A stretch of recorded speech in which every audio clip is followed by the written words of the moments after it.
everybody. Welcome to the Female Film Critics panel. And we're really excited today. We have a woman who has maybe the most experience of anybody we've ever had on this series that we've been doing for, and now this is our 70th episode, which is amazing, of Female Film Critics panel.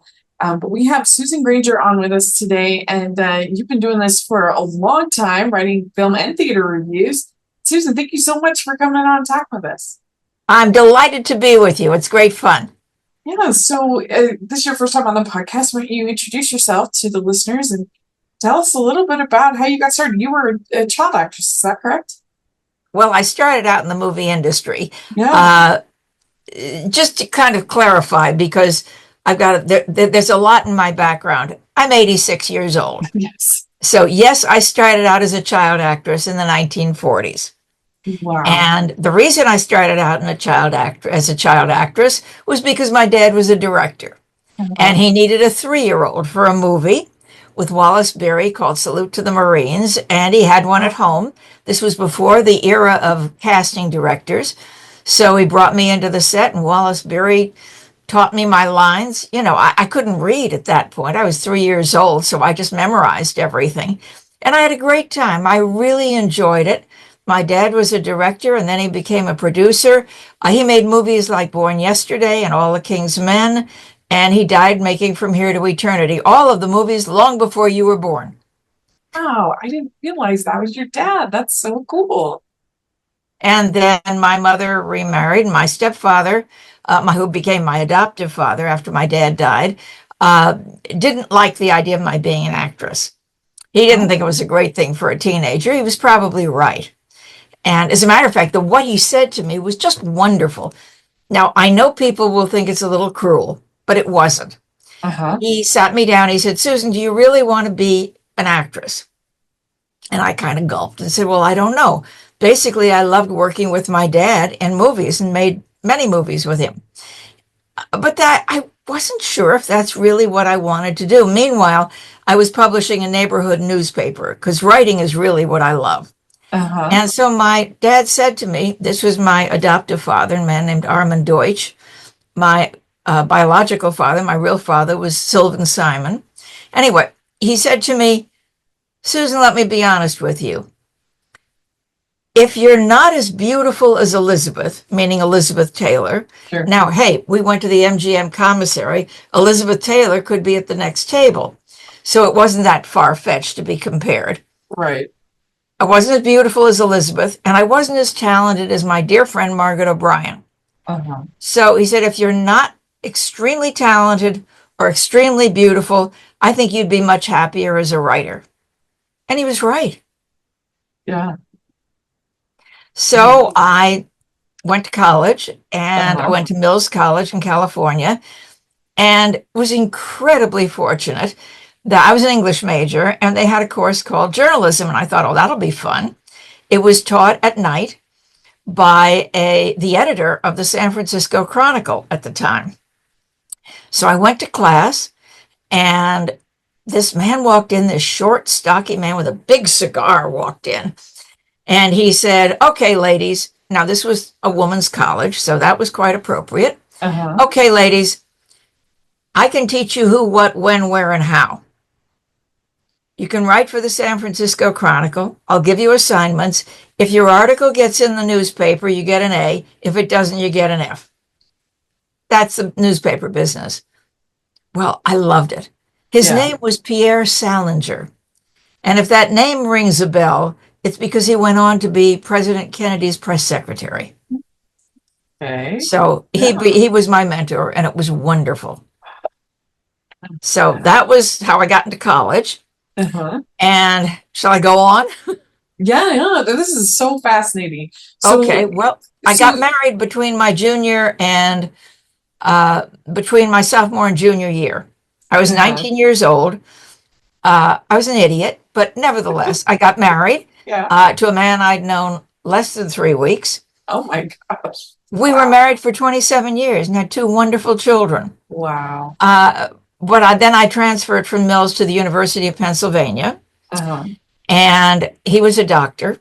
He was in his residency, And as he said, my wife's got to get at least a bachelor's degree if he's going to, he was a doctor, he was a neurologist. Uh-huh.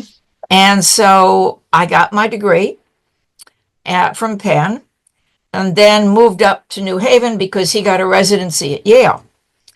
And so then he said, well, now you're old enough. I was 21. But we had a couple of children.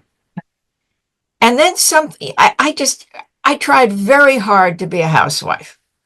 Honestly, I did. Yeah. But that was pushing a square peg into a round hole.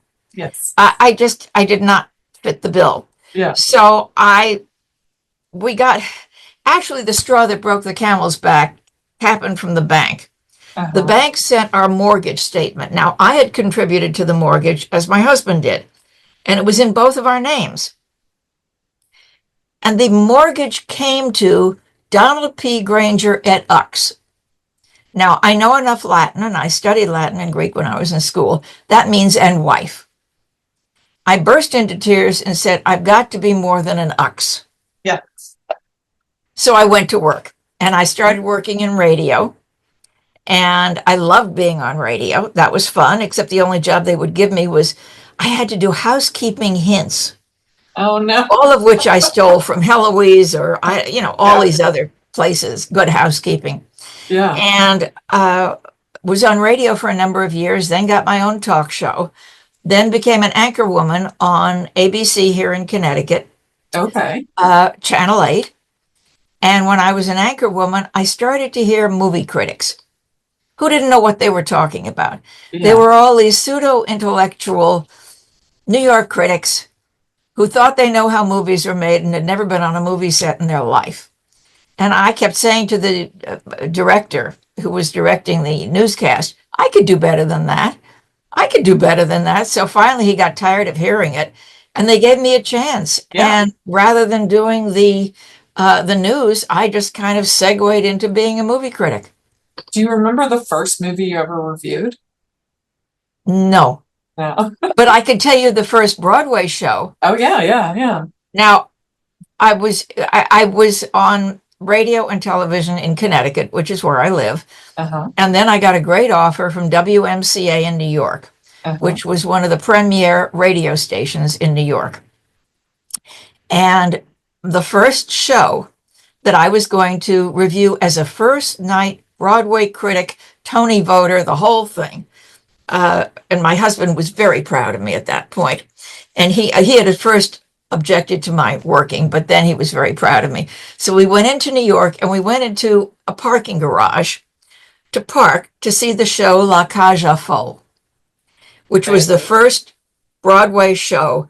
And then it had an early time that you went to the show. It started at 6 or 6:15 because I had to go run to the radio station and do my review on the 11 o'clock news.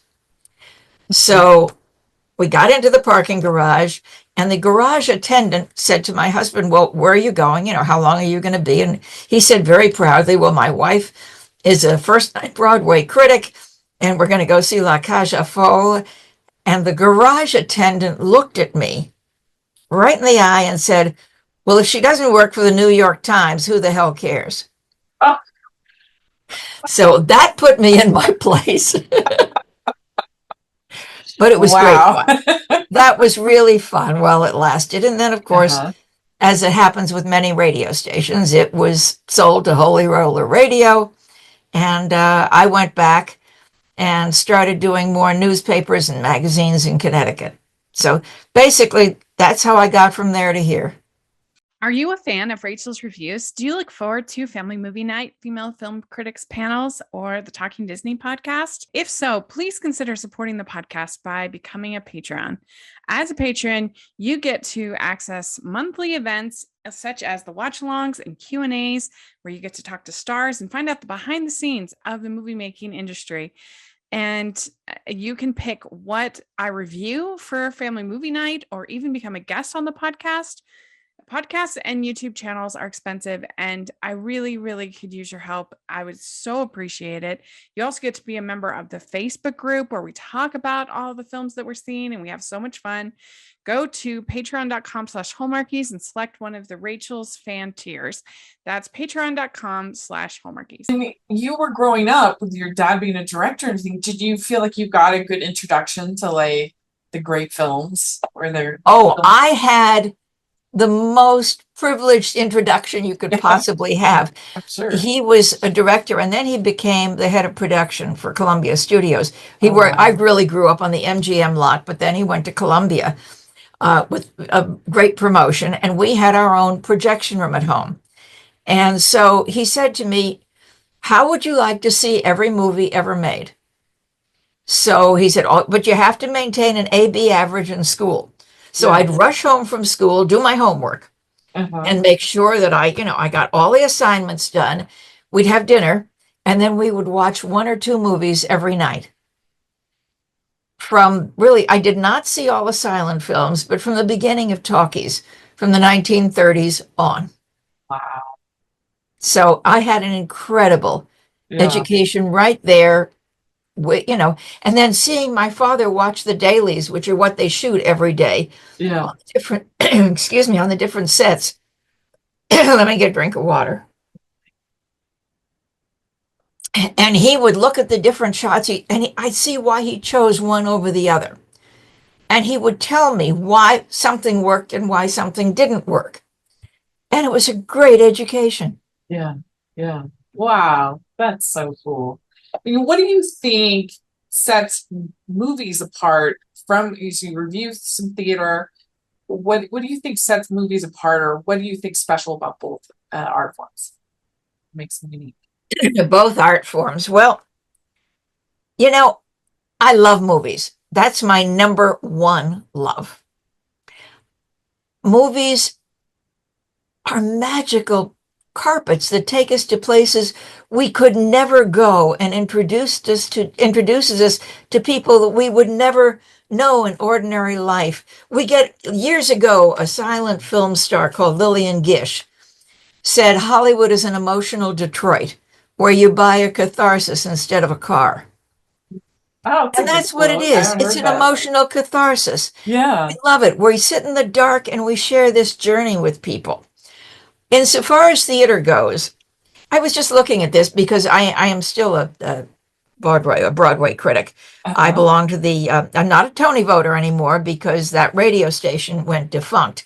And you become a Tony voter either because you give a great contribution to that organization financially, which I didn't do, but I belong to the drama desk and the outer critic circle. So I am still a Broadway critic. And I was just looking at Broadway this year.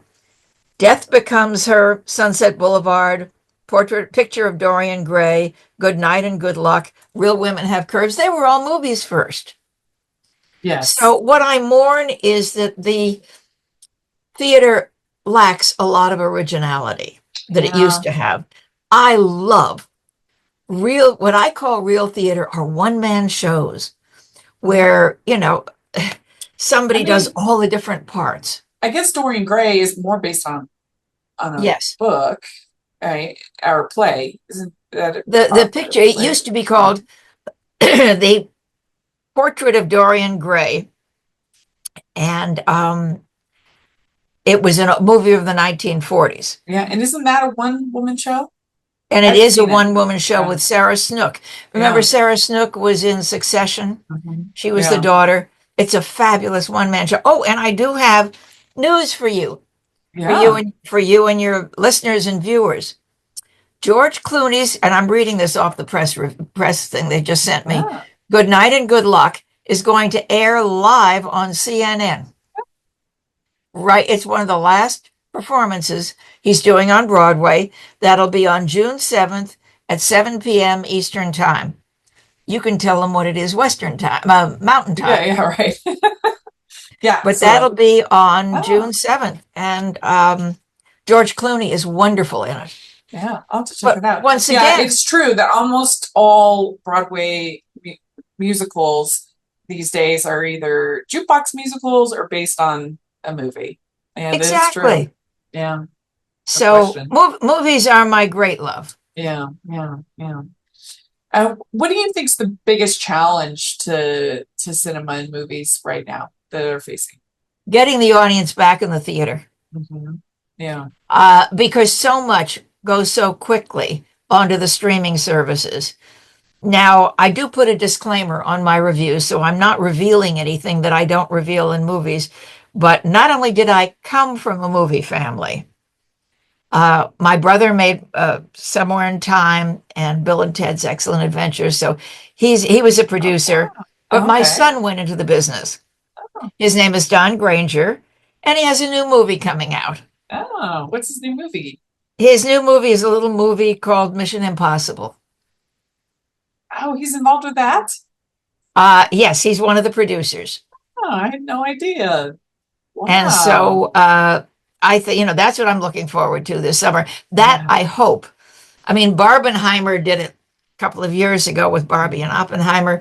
I'm hoping that Mission Impossible, and Tom Cruise is great. He has been going all around the world, not just around Yeah. the country, but promoting this movie, which is what a real movie star should Yeah. do.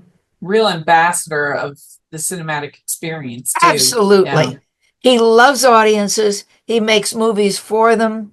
He has a great time with them. He's Yeah. not one of those people who says, "Oh, don't ask me for my autograph." Yeah. Uh, I have an autograph story. Do you remember who Jimmy Stewart was? Of course. Yes. Okay. I was doing, over the years, I've done a great many interviews for magazines like Good Housekeeping, Ladies Home Journal. Remember when magazines were very big and they had movie star interviews in them, and I would often do them. And I interviewed Jimmy Stewart, Wow. whom I'd known all my life. And so I called him and I asked if I could ask him these questions that they wanted me to ask him. And he said, "Oh, great, come on over for lunch." I grew up in Beverly Hills. At the time, my parents were still living and they lived there. So I went over for lunch. And as we were having lunch, every now and then he'd look at his watch. And I was very, I had a tape recorder. I was recording everything. I said, "Jimmy, if I'm overstaying my welcome, just tell me." He said, "No, no, no. I just have to be outside at 2:15. I said, "Okay." He said, "But you can come with me." So sure enough, about 2:10, he walked outside into his driveway where his old Volvo was parked. This is in Beverly Hills.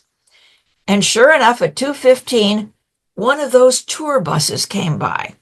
Now, if you've ever been in Hollywood or Beverly Hills, there are tour buses that take you around to the movie stars' homes. Yeah. Obviously, this was many years ago because Jimmy was still alive then. Right. Right. And the tour bus stopped.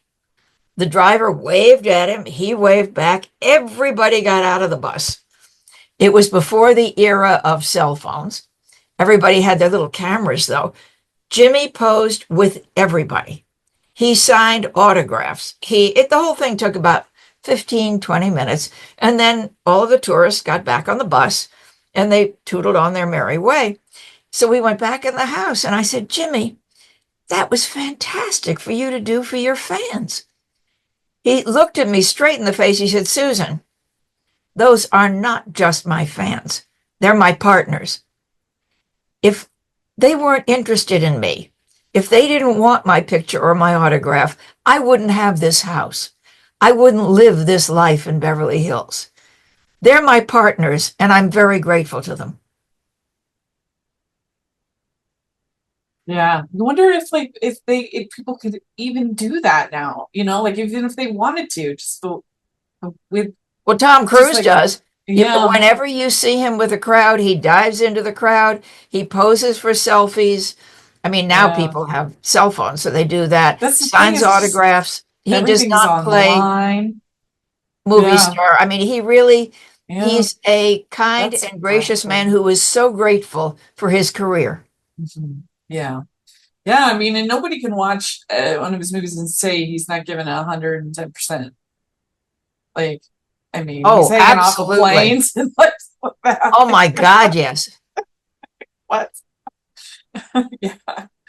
Actually, this was a couple of Mission Impossibles a few years ago when my son was on the set as one of the producers. And he told me this story that was when Tom went out on the wing of a plane and was holding on. Uh-huh. And in order to shoot this, Uh-huh. they had my son as producer had to sign a waiver so that the pilot, the plane company, even the airfield below were not responsible. Yeah. Wow. I mean, Tom does these stunts because he wants to. Yeah. And everybody is so afraid something's going to happen to him. But he has a great, great stunt team that he's worked with for years. Sure. Yeah. And they really know what they're doing. Yeah.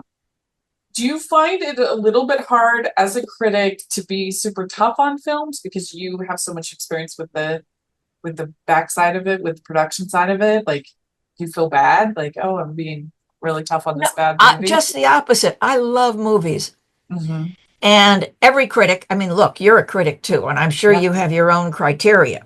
Sure. So I'm just going to tell you mine. Mine is, how well does a movie accomplish what it sets out to do? Yeah. Whether I like it or not is kind of irrelevant. I mean, my husband cares. I'll talk to my son. We talk every Sunday and we discuss every movie that we've seen that week. But nobody else really cares whether I like a movie. The question is, are you going to like the movie? And that's my job, to tell you what the movie is about, how well it accomplishes what it sets out to do, and then you decide if you want to go see it. Yeah. Have you ever had anybody that you know, like, oh, get a little annoyed with a review that you might have done? Have you ever had anything like that? I'm friends with a lot of actors and actresses, and most of them respect the job that I do and have said that, yeah, the movie wasn't very good. I did my best, but there's a long way between the time an actor or an actress writes a movie or, acts in a movie, or a writer. I know a lot of writers who say, yeah, they really loused up my script. So I really have not had that happen. Yeah. Or at least they haven't done it to my face. Let me put it that way. Yeah. Lord knows what they say behind my back. Well, do you have a favorite player musical that you've seen recently that you think's a standout? Do I have a what? Favorite player musical that you've seen recently that you think's a standout? A favorite movie? No, play or musical. Oh, a play or musical. Yeah. Right now, I've got to tell you, there's a play on Broadway. Hopefully it's going to have a national tour, called Real Women Have Curves. It was based on a movie with America Ferrara, but they've taken it one step further, and it's really a lot of fun. It's a great deal of fun, and that you don't often find. My favorite musical in recent years is on tour and has been on tour, which is called Come From Away. Did you see that? Yes. Really Isn't sweet. that wonderful? Yeah. Really good. Yeah. Now, did it play in Salt Lake City? Mm-hmm. Yeah, and I think it's coming back, I think next year. But yeah, it came here not too long ago. So I've seen it twice. I actually saw it randomly in Texas when I was in Texas. I've seen it twice, and I really enjoyed it both times. It's very, very sweet, very heartwarming. It's one of those shows you're like, I can't imagine anybody disliking this play. It's so Exactly. Yeah. Well, when they had it on Broadway, one of the things they had in the ladies' room, in the restroom area down below, where they have the concession stand, etc., is they had a big map, and they had various pins you could put in it, colored pins, and they asked everybody who was there to put in where they were from, because it was called Come From Away. Right. And you saw that there were people from all over the world, not only just the United States, who had come to see this, which is great fun. Yeah, that is fun. That's really good. This episode of the podcast is sponsored by BetterHelp. Give online therapy a try at betterhelp.com/hallmarkies and get on your way to being your best self. Mental health awareness is growing, but there's still progress to be made. 26% of Americans who participated in a recent survey say they have avoided seeking mental health support due to fear of judgment. I know in my late 20s, I was going through a pretty tough time, and I was very grateful to be able to talk to a therapist and to get the help that I needed. BetterHelp has over 10 years of experience matching people with the right therapist from their diverse network of more than 30,000 licensed therapists with a wide range of specialties. BetterHelp is fully online, making therapy affordable and convenient, serving over 5 million people worldwide. You can easily switch therapists at any time at no extra cost. We're all better with help. Visit betterhelp.com/hallmarkies to get 10% off your first month. That's BetterHelp, HELP.com/hallmarkies. I know there's some good musicals out there. I was not as thrilled with Sunset Boulevard. I mean, I know it's going to win all the awards, but Maybe just got Nicole Gypsy. Scherzinger, whatever her name is much Yeah. too young. She's not Norma Desmond. She has a great voice. Right. Yeah, But it was very strange. the casting. problem is, and this is a problem for me, when you've seen the original, Right. it's hard to see the imitations. Yeah. Yeah. Did you see Gypsy? Yes. Because I think that's probably the one that's going to win. Well, the problem with Gypsy right now, and actually, I knew June Havoc. Now, that name may not mean anything to you. She was in a movie called Gentleman's Agreement. She was a well-known actress. Her sister was Gypsy Rose Lee, and she was Baby June. Really? Oh. So June was a good friend of mine, and I knew her. And actually, I met Gypsy, the real Gypsy. Oh, wow. Rose Lee. The problem was, if you know anything about show business and the vaudeville circuit, I know Audra McDonald is playing it now, and she is a glorious singer and a wonderful actress, but she's Black. She would not have been allowed on that vaudeville circuit, that vaudeville. Now, there was another vaudeville circuit for Black performers, but the vaudeville circuit that Gypsy Rose Lee was in as a stripper, the whole thing, she would not have been allowed there. And I have a bit of a problem. It would be like trying to cast a white singer, no matter how wonderful he was, in Porgy and Bess. I mean, that was written. What about the Hamilton argument of it? Like, as well, no. Subversive. I know Ron Chernow, who wrote the book on Hamilton. Uh-huh. Yeah. He wrote the, or was it, 1,000-page novel. When Lin-Manuel Miranda approached him for the rights, he said it was written for a multiracial, multi-ethnic, multi-everything cast. That's the way that musical was written. Right. If you put an all-white cast, all, Caucasian, Christian, whatever, in Hamilton, it wouldn't ring right. That's not the way it was written. It was written for a multiracial, multi-ethnic cast. What do you think of last year as far as the movie year 2024? What do you think of Anora winning Best Picture? How do you feel about the year as a whole and the Oscars? I thought it was one of the toughest years I had ever had to assemble 10 top movies. I didn't like the 10 top movies last year. Yeah. I put together, I have a list here because I figured you might ask something like that. Uh-huh. I mean, I was looking at the Golden Globes nominees. A complete unknown. Now, come on. This is a movie. Now, true, Timothée Chalamet was wonderful. Uh-huh. This is a movie about Bob Dylan.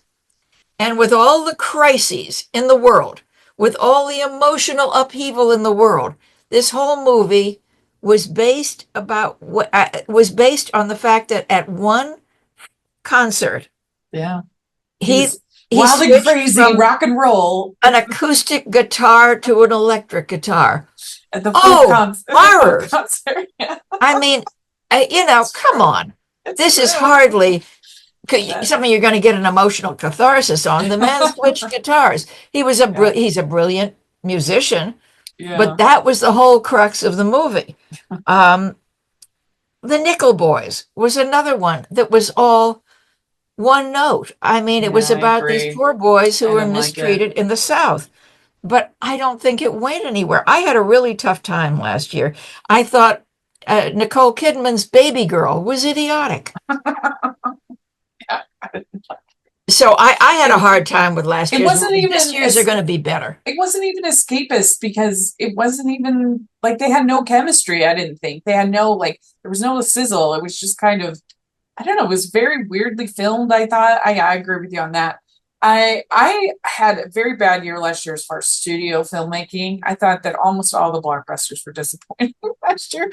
There were a few. I did like Wicked.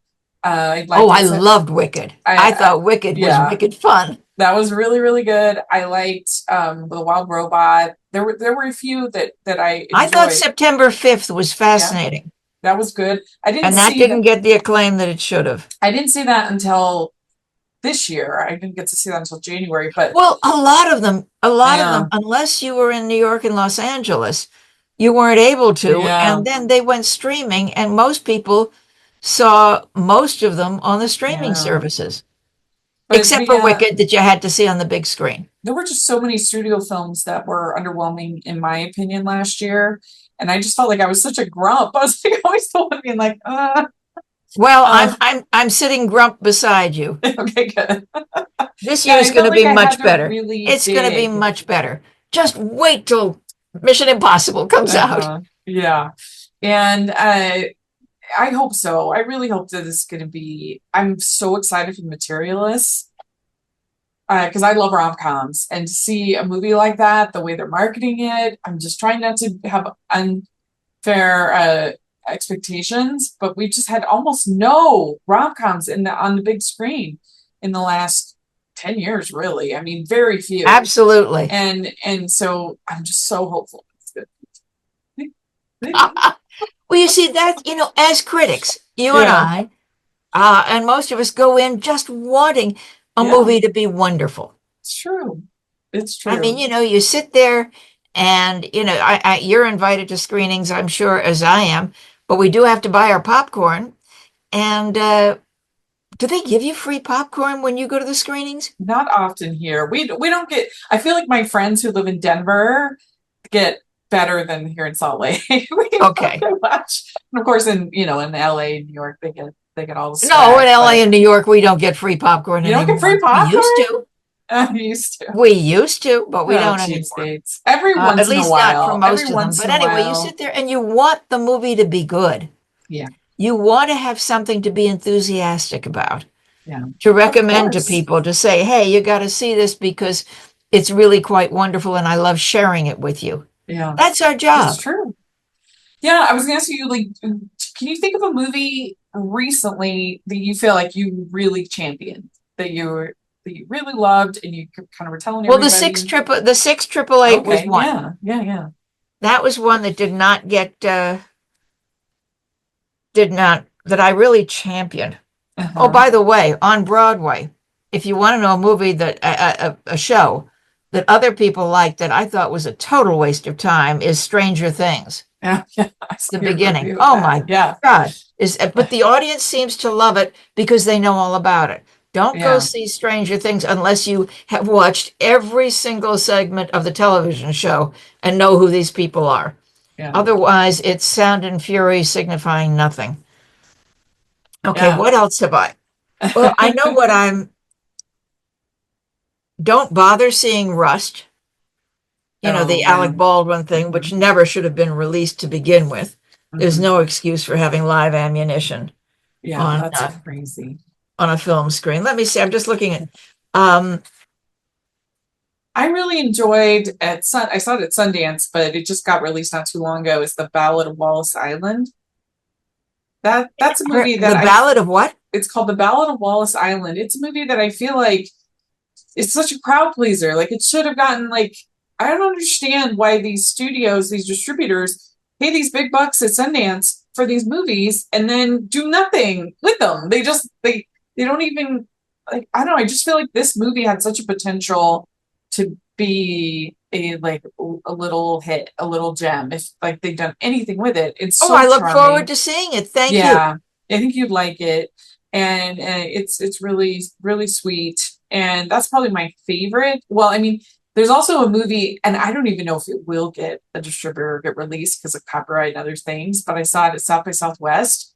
It's got a bizarre title. It's called Nirvana, the band, the show, the movie. Okay, but it's a musical about the band. No, I say I have no idea why it's called that. It's about these two friends, and they end up, it involves time travel. It makes no sense, but like it was so funny. I was like you know how in Borat they like blend in like the real life people in with this Right. obviously fictional character. It's kind of like that. They have these two guys who are ridiculous, and the real people's, sometimes the faces are even whited out. It's like real. Their responses, and I don't want to give anything away, but it was absolutely hilarious. I loved it. And I hope that they can find a way to get it released. Oh, I look forward to it. Because yeah, I just jotted it down. I look yeah, forward it's a to seeing bizarre it. title. I don't know. Maybe they'll change the title, but I guess they're like a troupe, like Second City. They're like a anyway. But Well, when you ask me what I love, I do love Taylor Sheridan's work on television. And I okay, loved yeah, 1923. yeah. Is that your favorite of them? Of You the know, all ones of the you've done? Yellowstone stuff. I like Landman with Uh-huh. Billy Bob Thornton. I mean, everything now Yeah. is kind of both. Now, do you do television as well as movies? Well, especially for Hallmark, because I have a podcast called Hallmarky's Podcast, and so we cover all the Hallmark movies and then their shows. So that's the most that's most of what I watch as far as television. But I do love All Creatures Great and Small, and that's on Masterpiece on PBS. Oh, yes. That is such a great show, and And The Gilded Age. yeah, it's a little boring, I think, but it's well done. And I love Outlander. I'm a big Outlander fan. Oh, I adore Outlander. Yeah, it's We so haven't good. seen the end of it yet, though. No, and I I don't know just when think we get a chance to see the end of it, I but think it's so underrated. The fact that it's like none of the actors have ever been nominated for an Emmy is just like insane to me. they haven't been nominated? I don't think so. Oh, I think I thought she won. I think it's been nominated for costumes. I think that's the only thing. I thought they both won. Okay, I No, don't remember. no, and but yeah, it's a great show. Really You know, good. with the Emmys and the Oscars now, it's like Little League. Everybody gets an eye, everybody gets a trophy. They get a trophy for Yeah, showing up. that's true. I really liked a lot of Bridgerton, but I was really annoyed at this last season. It had so much potential, and I just Yeah, you see, I'm baffled by the choices they made. this It is makes a no big sense. problem. You can get, you have a pitch line. Now I'm going to sound Yeah. as though I'm really from the movie industry. You have a pitch line. You've got a great premise. Yeah, Then what are you going to do with it? yeah. And they just dropped it. I mean, it's just I don't know anybody that likes what they did with season 3. It was so frustrating. I'm like, do you understand your fans at all? Like, how could you do this? It was so frustrating. We'd like to take a second and thank our sponsor for this episode of the podcast. It's the Hallmarkies merch store. Are you looking for that perfect gift for the postable, hardy, or Hallmarky in your life? What about getting that t-shirt or hoodie that will help you stand out at your next holiday party? Now is the time to check out the Hallmarkies merch store. Full of festive designs by artists like Jessica Miller, Carrie from Hallmark Comics, and more. You can even have more than just shirts, but totes, cell phone cases, notebooks, mugs, and more. And it isn't just Hallmark. We have designs for Anna Green Gables, Man from Snowy River, The Nanny, and more. Every purchase at the merch store goes to help support the podcast and allows us to make the great content you know and love. There are frequent sales, so go to tpublic.com/stores/hallmarkies or see the link in the description. That's tpublic.com/stores/hallmarkies. So the series that I loved, and actually when my son went out to Hollywood, after he graduated from college and worked on Wall Street, he went out to Hollywood, and I said, get to know the Star Trek writers. They are the best. Oh, smart. Yeah. Star Trek over the years has employed some of the best writers in the whole business. Yeah. And they really know their audience. They have a niche, and they really fill it beautifully. Yeah. No, that's true. I mean, especially Next Generation. Yeah, really good. Really good I was writing. in one of those. Oh, you were? Star Trek Generate. Was that the one with Malcolm McDowell?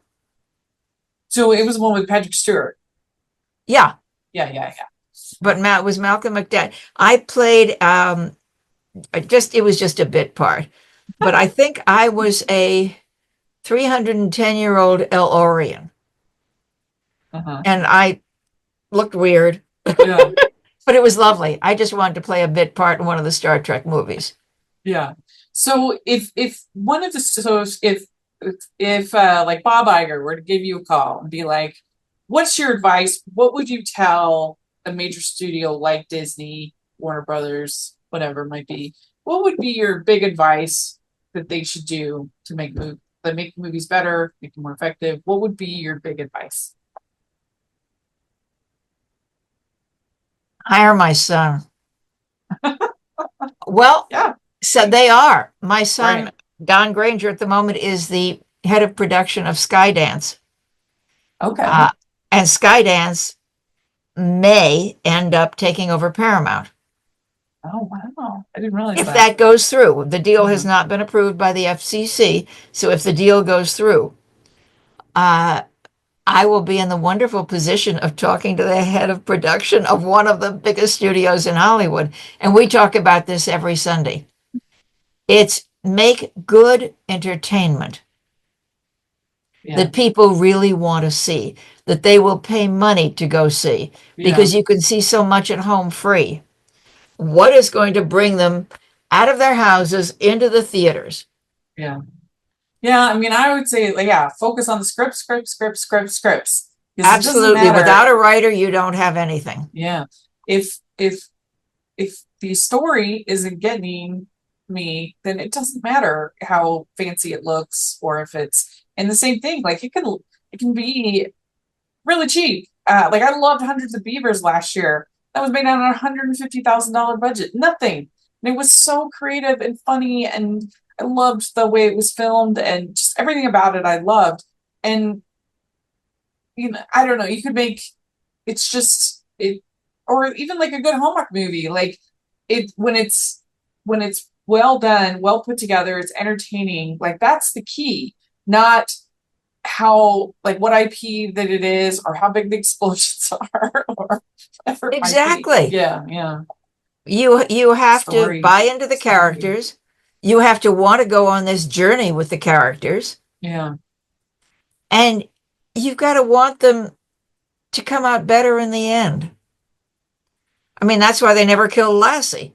You always know Right. Lassie's going to come home. Yeah. There's limits here. But Well, you're absolutely right. This is what people want. yeah. Well, I like to end my interviews with some fun get to know you questions. So the first question is, what is the best ice cream flavor? The best ice cream flavor? Yes. Chocolate. Good. And I like Dairy Queen better than Carvel. Okay. Good. What is your favorite color? Green.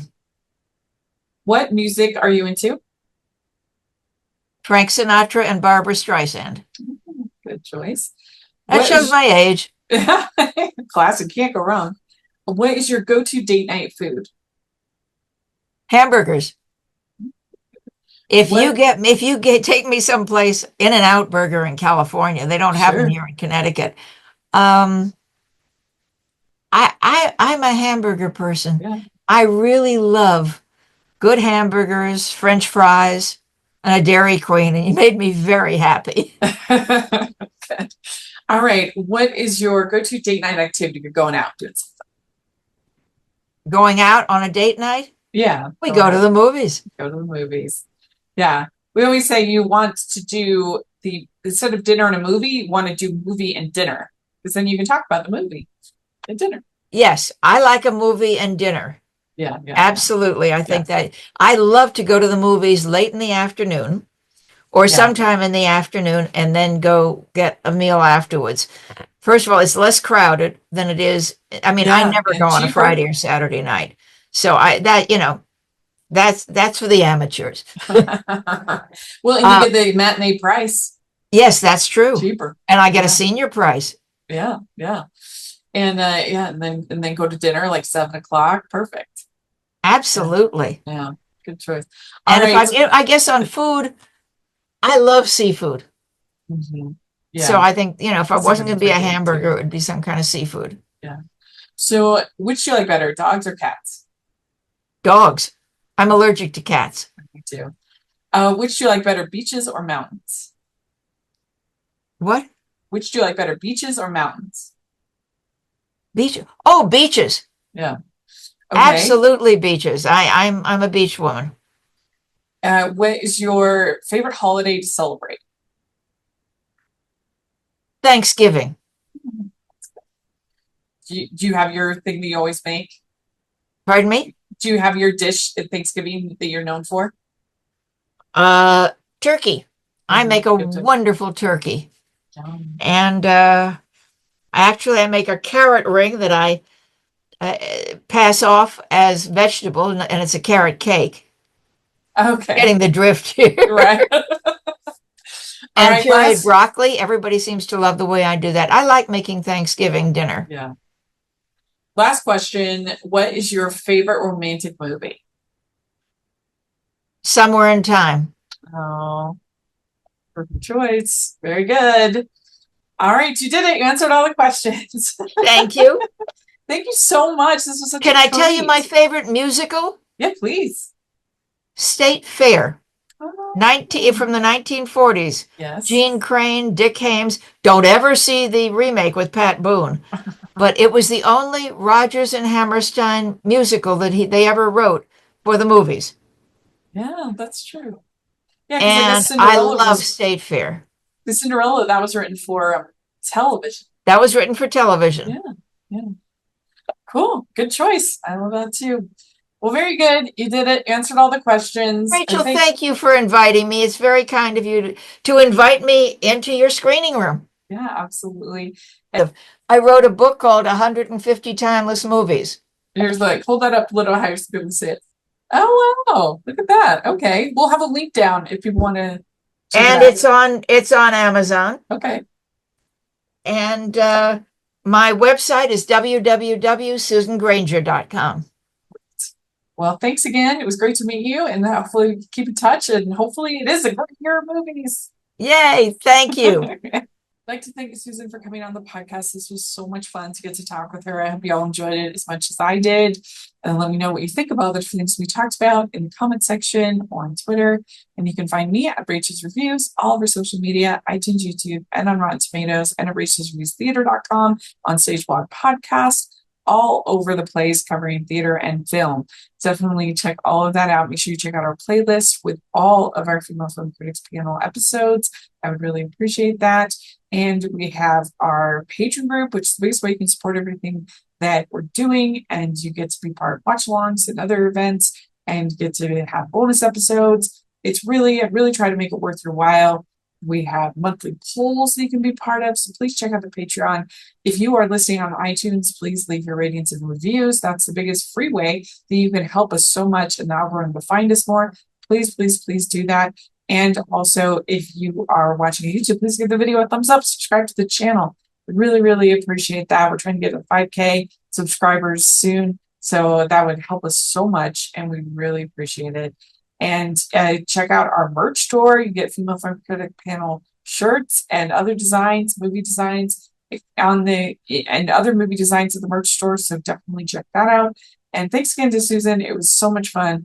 And we'll talk to y'all later. Bye, everyone.